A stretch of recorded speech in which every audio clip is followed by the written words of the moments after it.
nós vamos estar diante novamente desse ser admirado por todos nós, chamado Allan Kardec.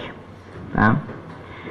Nós já vimos na semana passada, quando o nosso companheiro Marcelo nos apresentou a Revista Espírita,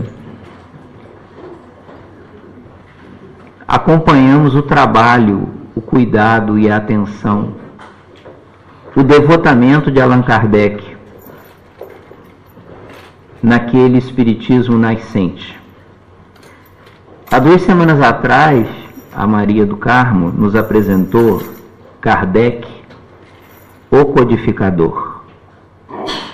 Aquele homem que entrou em contato com os espíritos, que presenciou o fenômeno de mesa girante, que se correspondia com pessoas de diversos locais da França e do exterior. E hoje nós vamos falar de Kardec, o humanista. São coisas que nós fomos recolher algumas informações e vamos nos sentir, para aqueles que já ouviram falar de Allan Kardec, nós vamos nos sentir mais próximos do coração desse homem. Porque um cientista, um pesquisador, um professor, nós pensamos uma pessoa altamente, intelectualizada, uma pessoa muito debruçada sobre a razão, sobre o raciocínio. Alguns costumam dizer que Allan Kardec era o bom senso encarnado, porque ele não aceitava qualquer coisa. E aqui nós vamos conhecer Kardec, o humanista. Nós vamos ver alguns aspectos do lado da tolerância de Allan Kardec. Nós vamos conhecer um pouco desse lado dele de compreensivo, amável e solidário. Quando Kardec lança o Livro dos Espíritos, no ano de 1857, e logo depois ele funda a Sociedade Espírita em Paris, que a Sociedade Espírita de Paris foi o primeiro centro espírita, cuja finalidade era o quê?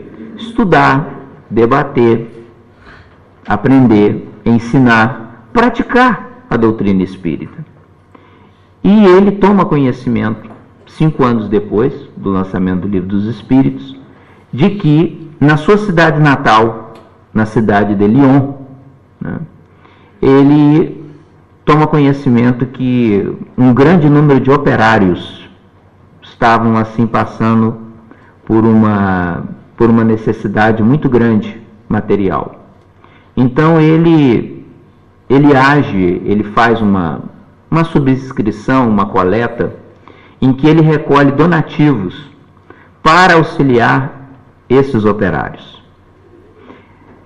Embora na cidade onde ele nasceu, a cidade de Lyon, fosse uma cidade que, quando ele começa a divulgar a doutrina espírita, tivesse um grande número de adeptos da doutrina espírita, estes operários, na sua maioria, eles não eram espíritas. Eram pessoas, trabalhadores, que estavam passando por situações de necessidade, e ele tem a oportunidade de poder fazer uma recolha que pudesse atenuar, que pudesse reduzir um pouco as dificuldades materiais desses operários em Lyon. E aí, Paris e Lyon tem aí cerca de 590 quilômetros de distância. Hoje, com autoestrada, comboio de alta velocidade, internet, hoje é fácil, Naquela altura, século XIX, as condições eram outras. E ele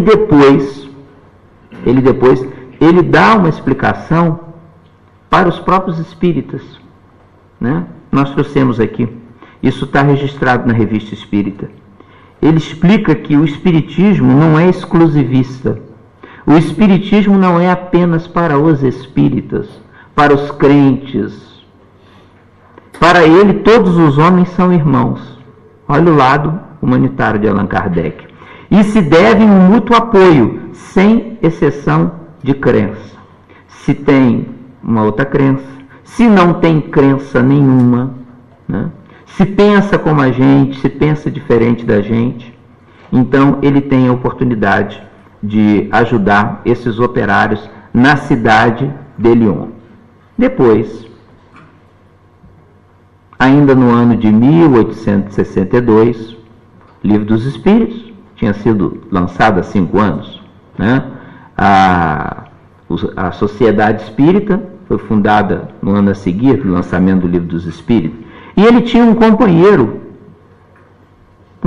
espírita, um confrade espírita, um irmão de ideal espírita, que era o Sr. Jobard. O Sr. Jobard certamente era um trabalhador da Sociedade Espírita de Paris. E o que aconteceu com o Sr. Jobard? É o que acontece com todos, né? É o que acontece com todos nós, o que acontecerá com todos nós. Ele desencarnou. Ele morreu, né? Ele deixou, nós dizemos desencarnou, porque ele deixou a carne, embora continuando, né, na sua plenitude de lucidez no mundo espiritual. E o que os companheiros espíritas quiseram fazer? Quiseram lhe fazer uma homenagem. A gente não gosta, às vezes, de fazer uma homenagem póstuma. Ah, fulano morreu. Vamos fazer uma homenagem, vamos lembrar fulano, né? Era uma criatura tão boa. E os companheiros espíritas também tomaram a mesma atitude. Professor Rivai, nós podemos fazer uma homenagem ao Sr. Jobard, nosso amigo, nosso companheiro aqui da casa espírita. E Kardec tem a oportunidade de, através de um médium, dialogar, conversar com o companheiro que já desencarnou. Isso acontece, podemos dizer, com uma relativa frequência, não todos, mas de vez em quando, companheiros espíritas, né, que desencarnam, voltam à casa espírita para, através dos médiuns, dizer como foi a sua chegada, como é que eles atravessaram aquele período em que andaram doentes, quem os veio receber, que tipo de dificuldade ou preocupação eventualmente ainda trazem. Foi dando notícias do além-túmulo, né? Nós adoramos saber notícias de lá, mas nós gostamos muito de saber quando as notícias são boas, né? Quando alguns companheiros aparecem, nos vêm contando que não foi tão fácil assim, que não foi tão simples assim, aí a gente, né, até busca ver a doutrina também com outros olhos. Kardec dialogou com o Sr. Jobard, né? Porque os companheiros queriam pegar e fazer uma homenagem, né? Provavelmente fazer um túmulo mais bonito, né? Vamos fazer uma encomenda de flores, vamos nos revezar para poder fazer a limpeza, vamos. E Kardec conversou com o espírito. E nessa conversa, Kardec diz assim: olha, nós vamos gastar dinheiro para fazer uma homenagem a você. Só que nós estávamos aqui pensando em dar um outro destino a esse dinheiro. Você já está desse lado, não é? Às vezes essas coisas atendem mais aos que estão encarnados do que os que já partiram. E aí Kardec tomou uma outra decisão. Tá bem? Aquela finalidade que era homenagear o companheiro que tinha desencarnado, ele converteu isso em pão. E escreveu na Revista Espírita assim, que seria melhor pão para os pobres, ao invés de pedras para os mortos. Alguns diriam assim, bem, mas o Sr. Jobard, né, não era nada, era um amigo. E ele troca impressões com o Sr. Jobard e opta a ter que destinar aquele dinheiro, destinaria para atenuar a necessidade material, a carência material. Tá bem? Depois, já é uma outra cidade. Tá bem? na cidade de Rouen, tá? Em que os operários dali estavam passando por uma necessidade material também. E ele resolve fazer o mesmo que fez no ano anterior para os operários que estavam em carência material em Lyon. Então ele conseguiu reunir, está lá descrito, porque as pessoas iam fazendo donativos, ele ia apontando, 1.419 francos. Mas aí aparece um determinado donativo e que ele depois registrou como forma de demonstrar, né, que uma mão não deve saber o que a outra faz e vice-versa. Então houve aí, né, um donativo muito interessante, que foi de um fotógrafo. O fotógrafo trabalhou um dia, o dinheiro que arrecadou daquele dia, ele destinou, né, para poder ajudar. E ainda escreveu lá, sem dizer o nome, sem dizer de que cidade era, produto da jornada de um fotógrafo de província, 50 francos, que resguarda até o nome da cidade. Então isso demonstra, né, a sensibilidade que a doutrina espírita ia causando naqueles corações que estavam entrando em contato com a doutrina espírita. Há uma outra cidade também que sofre uma catástrofe, um incêndio em Limoges, e ele também tem a oportunidade de poder atenuar as dificuldades desses irmãos, né? É um lado de Allan Kardec que muitos de nós nunca tinham ouvido falar, né? E ele não fica por aí. No ano de 1865, já 3 anos mais tarde, na cidade de Lyon, há um surto de cólera, né? A cólera é uma doença infecciosa que afeta sobretudo populações, grupos que vivem em condições sem rede de água, sem rede de esgoto adequada. E aquilo estava causando, né, um compromisso muito grande na população pobre. E ele tem a oportunidade de ajudar novamente as pessoas que ali viviam. E nós vamos encontrar nesse livro, Viagem Espírita, de 1862 e outras viagens de Kardec, no tópico, assim, impressões gerais, né, essa observação de que ele faz uma defesa do benefício das crianças serem educadas nos princípios espíritas. Até então nós vimos Kardec humanista no seu lado caritativo. Se hoje nós pudéssemos traduzir, a ajuda que ele deu a todas essas cidades seria assistência social espírita. Agora ele entra num outro campo, que é o campo das crianças. E ele escreve na Revista Espírita que as crianças educadas nos princípios espíritas desenvolviam um raciocínio precoce que as tornam infinitamente mais fáceis de governar. Nós, quando temos um filho ou um neto, eles não trazem manual, né? Podiam trazer, né, um manual para como nós devemos educá-los, né? De sermos mais tolerantes, de sermos mais rígidos. Eles não trazem. É a experiência e a vivência que vai nos saber mostrar, né, o que essa criança, o que esse futuro adulto será. Então Kardec defende aqui que as crianças seriam beneficiadas se fossem educadas nos princípios espíritas, porque desenvolveriam um raciocínio precoce, cedo iriam começar a refletir.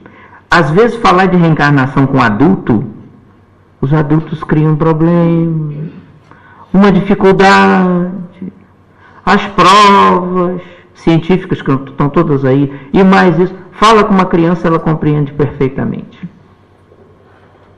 Absorve a mensagem. Então, há um encontro de Kardec com uma criança. Tá?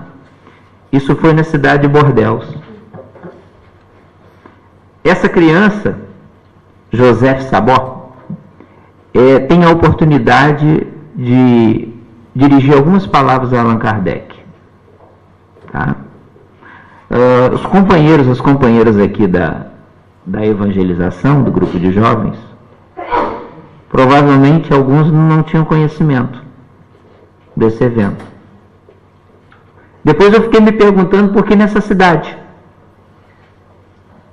Ele teve em Paris, ele teve em Lyon, ele teve aqui, ele teve ali. Mas essa criança pediu para dirigir umas palavras a Allan Kardec. Eu trouxe aqui o discurso da criança.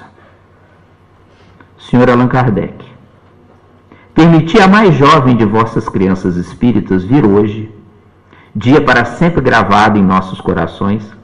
Kardec estava visitando Bordeaux.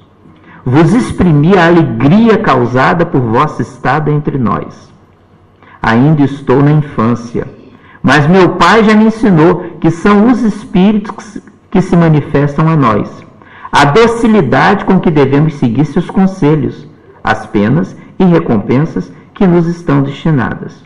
E, em alguns anos, se Deus o julgar conveniente, também quero, sob os vossos auspícios, tornar-me um digno e fervoroso apóstolo do Espiritismo, sempre submisso ao vosso saber e à vossa experiência. Em recompensa, por estas breves palavras, ditadas por meu coraçãozinho, conceder-me-íeis um beijo que não ouso vos pedir? Pedi um beijinho a Allan Kardec.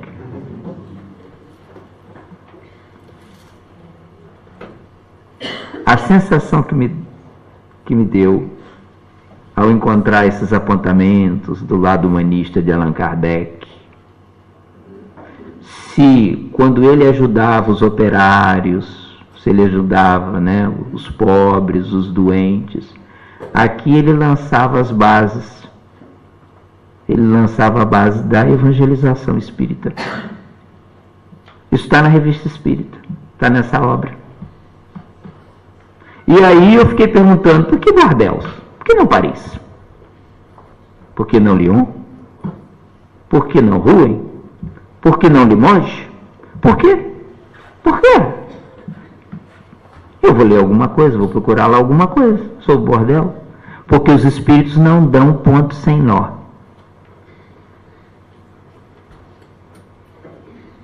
Aí fiquei lá lendo e tal, Bordeaux, século XIX e tal. Aí lá pelas tantas na história vinha assim: a cidade de Bordeaux tornou-se a capital francesa durante a Primeira Guerra Mundial, durante algum tempo.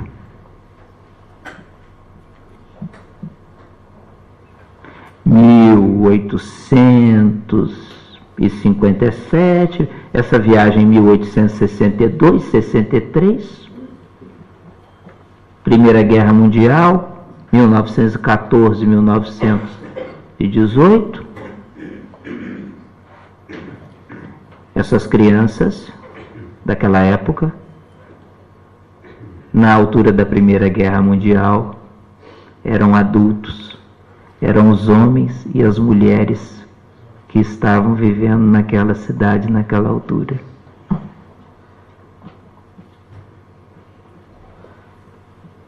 Quando a gente junta, né? A gente encontra. Mas esse humanista não ficou por aí, não. Ele já atuou na assistência social, ele já atuou na evangelização. Em 1866, ele colabora como humanista na emancipação da mulher. Tá? Kardec defende, olha a ousadia, hein, naquela época, século XIX. Se hoje às vezes já é difícil, dependendo do lugar e da mentalidade, defende a participação feminina nas sociedades espíritas. E também defende a participação dos jovens nas sociedades, nas casas espíritas, nos centros espíritas. Vocês sabem o que aconteceria se as mulheres deixassem os centros espíritas? Os centros espíritas fechavam.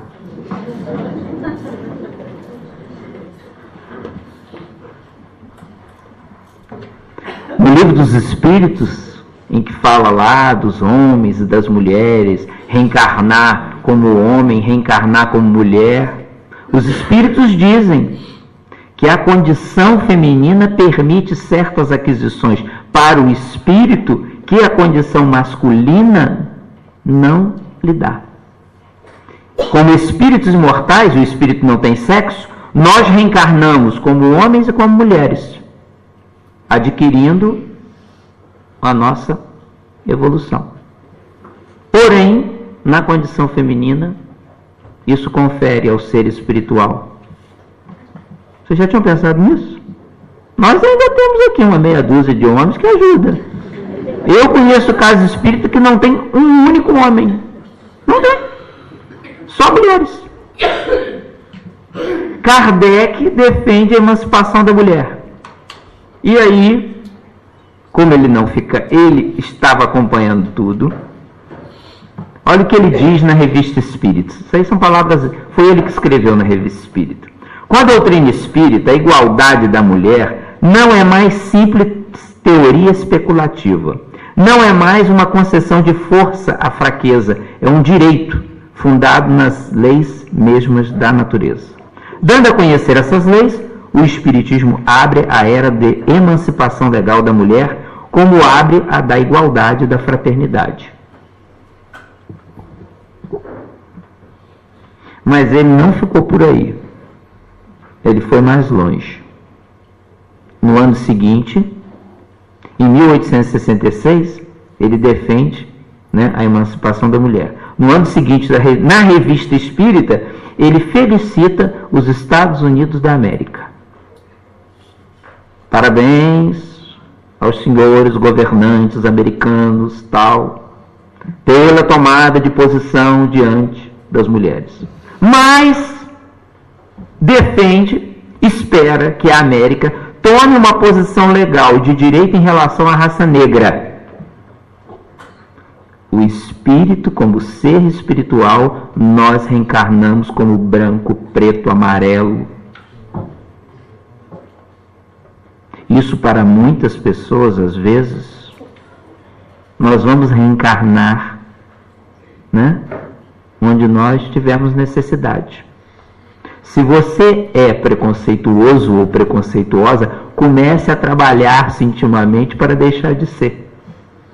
Não é assim? Então é o humanista aqui. Agora é o quê?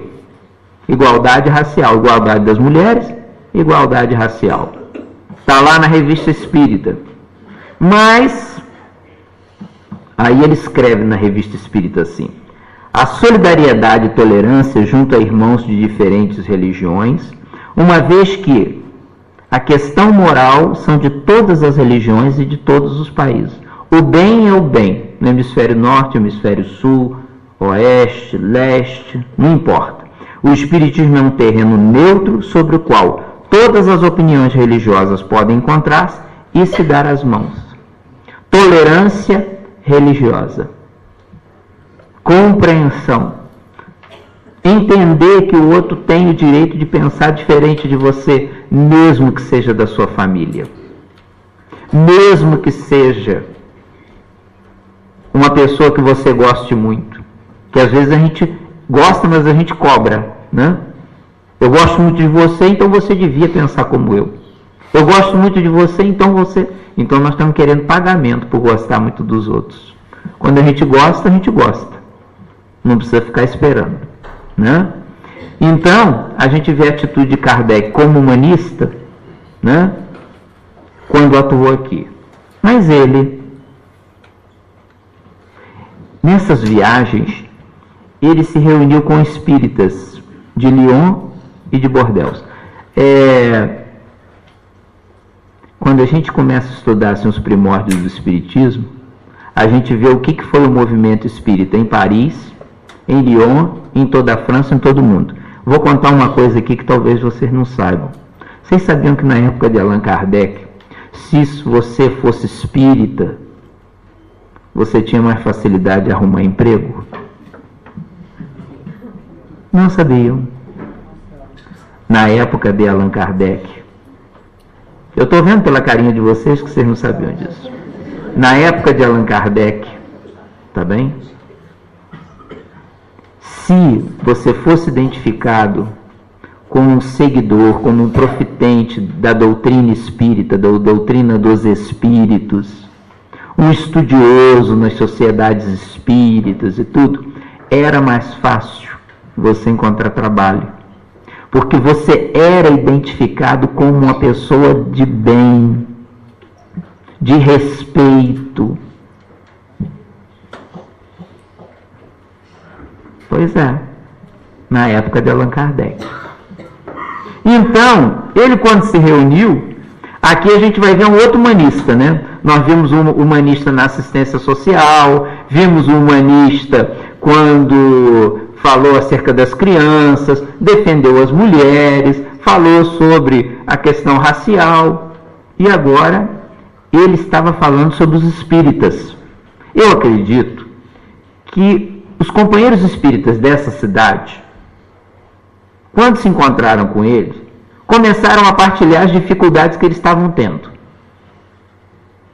Então, ele classificou em 3 categorias as pessoas que adotam as ideias espíritas. Vamos ver em qual das 3 nós estamos, tá bem?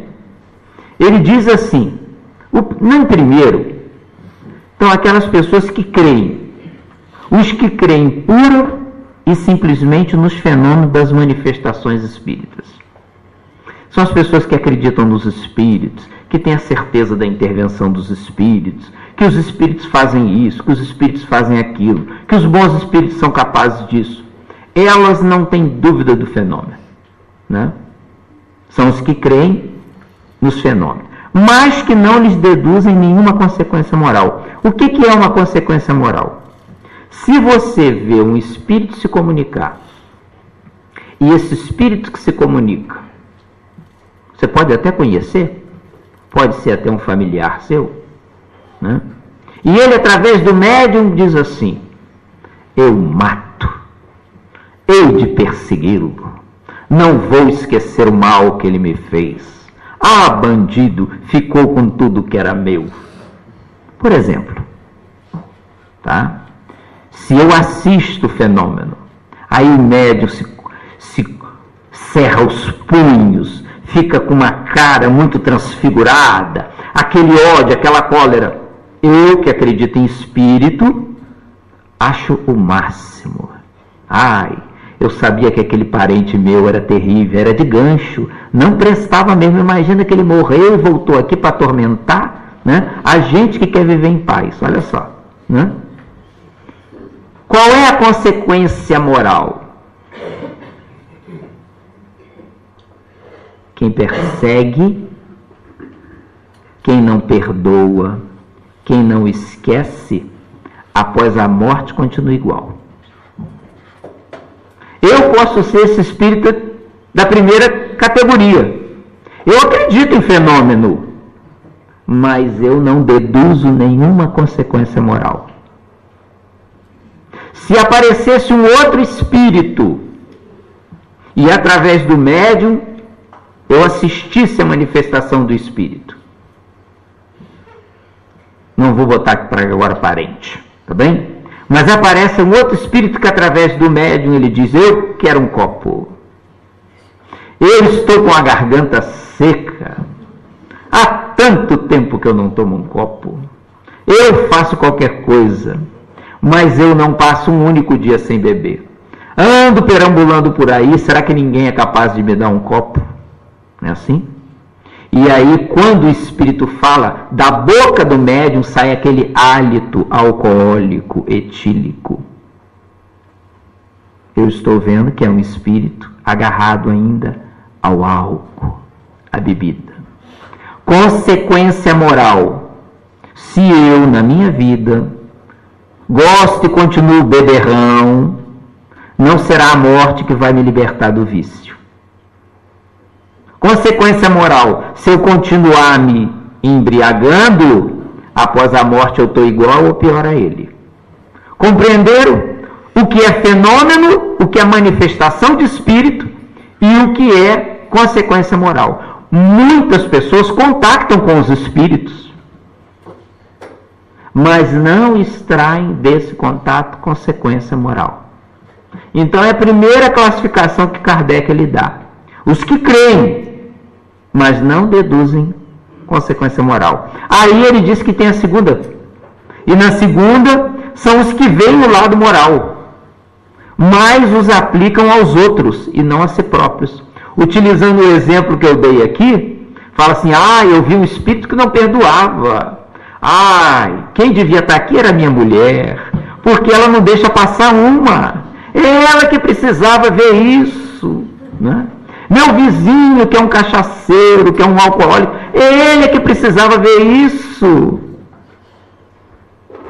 São aqueles que pegam nos ensinamentos dos espíritos e aplicam aos outros. É a segunda classificação. Os que veem o lado moral, mas os aplicam aos outros e não a si próprios. E o terceiro, os que aceitam para si mesmos todas as consequências da doutrina e que praticam ou se esforçam por praticar a sua moral. Então a gente escolhe onde é que a gente quer estar. Não é assim? Um dia, mediante a nossa evolução, todos nós estaremos no terceiro patamar. A gente vai compreender, a gente vai aceitar todas as consequências. Não é assim? Que às vezes a gente sabe, né? Imagina que isso aconteceu na minha vida, né? E a gente diz assim: mas por que eu? Eu sei que é doutrina espírita, mas por que eu? Quando a gente poderia dizer, né? Eu sei, eu aceito a doutrina espírita, por que não eu? Dá um sentido, né? Só muda um pouquinho. Então, há pessoas que dizem assim: olha, eu queria ser espírita. E por que não é? Porque eu não consigo fazer aquelas coisas todas, não.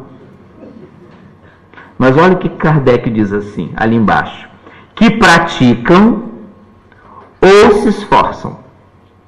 Se você ainda não consegue, mas está se esforçando, já está no bom caminho, tá? Então, esse humanista, eu vi nisso daqui uma lição de tolerância, uma lição de compreensão. Cada um está num patamar, cada um está num nível, cada um está num grau de evolução espiritual. E nós devemos nos tolerar, nos respeitar nesse patamar, nesse nível.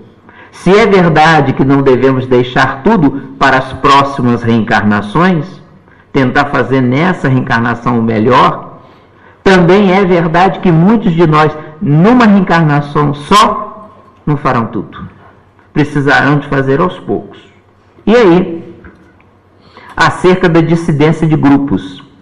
Os companheiros se desentendiam e tudo. Kardec tinha que resolver isso. Não é assim? Ele tinha que dar uma solução. E ele deu. Qual foi a solução que ele deu? Quem quiser competir, que faça sua competição baseada nisso, sendo mais caridoso e mais benevolente. Ele resgata aqui o que ele já havia exposto no livro dos médiuns, sob o título Rivalidade entre Sociedades. Se os grupos, né, querem competir entre si, que seja na soma de bem, que seja na soma de auxílio, e não nas querelas, nos desentendimentos, nas discussões, por aí além, tá? Agora, para fechar, eu vou trazer aqui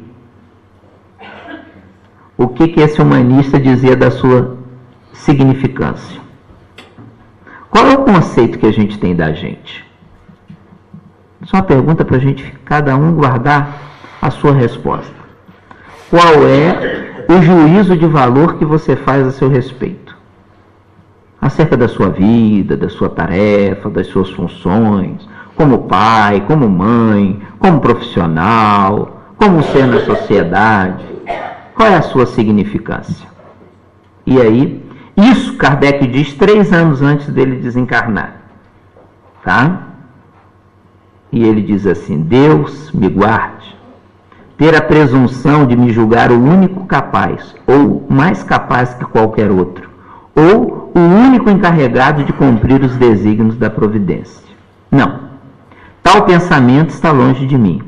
Nesse grande movimento renovador, tenho minha parte de ação. Só falo, pois, do que me concerne. Mas o que posso afirmar, sem vã jactância, é que, no papel a mim incumbido, nem a coragem, nem a perseverança me faltarão. Jamais falhei, e hoje, que veja a estrada iluminar-se de maravilhosa claridade, Kardec já estava doente de amaurose. Tá? Ele tinha um problema grave nos olhos, que os espíritos o ajudaram bastante. Jamais falhei, e hoje que vejo a estrada iluminar-se de maravilhosa claridade, sinto minhas forças aumentadas. Jamais duvidei, e hoje, graças às novas luzes que a Deus aprouve dar-me, estou certo. E digo a todos os nossos irmãos, com mais segurança do que nunca, coragem e perseverança, porque brilhante êxito coroará nossos esforços. Uma mensagem de coragem, uma mensagem de perseverança, né? Uma mensagem de estímulo, uma mensagem de avanço. Você não vê aqui um homem triste, você não vê aqui um homem deprimido, você não vê aqui um homem frustrado, você não vê um homem aqui magoado porque fizeram, porque deixaram de fazer. Você vê um homem que tem a sua vida nas mãos de Deus, né? E ele assim cumpriu. Então, esse Allan Kardec, esse humanista, que trabalha no campo da assistência social, que trabalha na evangelização, no direito das mulheres, né? Que combate o preconceito racial, que visa promover o entendimento e a cooperação dos confrades espíritas e até mesmo do seu valor, é esse um Kardec querido que nós gostaríamos de recordar nessa noite, né? Deixando-nos assim a percepção de um outro lado de Kardec, né? Há muitos aspectos, muitos lados que nós poderíamos exaltar e falar de Allan Kardec, mas hoje nós queremos ficar com esse humanista, com esse homem paciente, sereno, tolerante, amigo, né? E consciente do seu valor e da sua responsabilidade. Então hoje nós vamos ficar por aqui, né? Nesse mês em que nós procuramos tanto recordar Kardec, né? A Casa Espírita, a Revista Espírita e assim por diante. Vamos então nos preparar para fazer a nossa prece.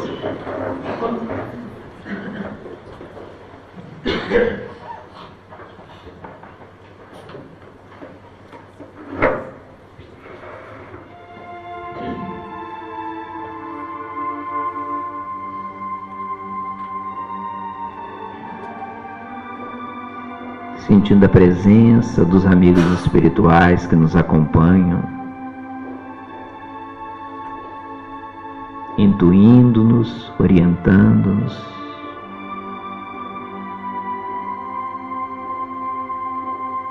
Aqui mergulhamos nessa psicosfera de serenidade, de alento, de esperança. Querido amigo Jesus, meigo e doce companheiro de todas as horas,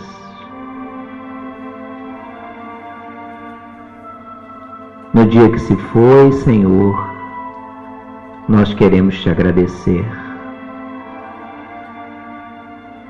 As primeiras luzes que nos chegaram no alvorecer desse dia. Queremos te agradecer, Senhor, o pão, o teto, o lar, a família, os amigos, a saúde, Queremos te agradecer, Senhor, o dia que se foi. Envolvidos que estivemos em inúmeras atividades. Alguns de nós ainda no compromisso do seu labor de César, o seu trabalho de cada dia. Outros já aproveitando para retemperar suas forças, para prosseguirem para mais um período, recuperando-se nas férias. Queremos te agradecer, Senhor Jesus, o amparo e assistência do nosso anjo de guarda, dos benfeitores que com atenção, com zelo, se esforçam em nos orientar e inspirar a cada instante na jornada. Queremos te agradecer, Senhor, pelas bênçãos, mas também para compreendermos as dificuldades que muitos de nós aqui presentes passamos, traduzidos por vezes no desânimo, na falta de forças, na falta de amor pela vida que alguns de nós aqui se apresenta. Oramos por eles, a fim de que a assistência do mundo maior venha ao socorro de cada um. Oramos por aqueles que nos pedem preces, pelos seus seres amados já desencarnados, pelos seus seres amados ainda na terra, os pais que chegam pedindo pelos seus filhos, os filhos rogando pelos seus pais. Oramos, Senhor, por aqueles que nos pedem a força espiritual no complemento do seu tratamento de saúde orgânica. Os que se encontram doentes do corpo, das emoções, da mente, da alma. Concede a cada um, Senhor, o lenitivo espiritual, para daqui partirem mais corajosos e confiantes na assistência misericordiosa que, através da ciência da terra, nos ampara, nos tratam, nos orientam. Dá-nos a força para não esmorecermos diante dos instantes de testemunho. Ampare ainda os nossos amigos e familiares que por vezes nos acompanham neste calvário de dor, fortalecendo cada coração, confiante de que tudo se direciona para o nosso bem maior na vida. Ampara, Senhor Jesus, aqueles que nos buscam, rogando por assistência espiritual, buscando se desvencilhar de processos obsessivos, perseguidores, inquietantes. Concede-lhes o alento a cada um deles, o estímulo para o trabalho no bem e a esperança em dias melhores. Guarda-nos assim, sobre a tua proteção e amparo, envolvendo-nos confiantes de que nenhum de nós se encontra a sós. Fica conosco, querido amigo Jesus, nessa noite sempre. Fica conosco, Senhor.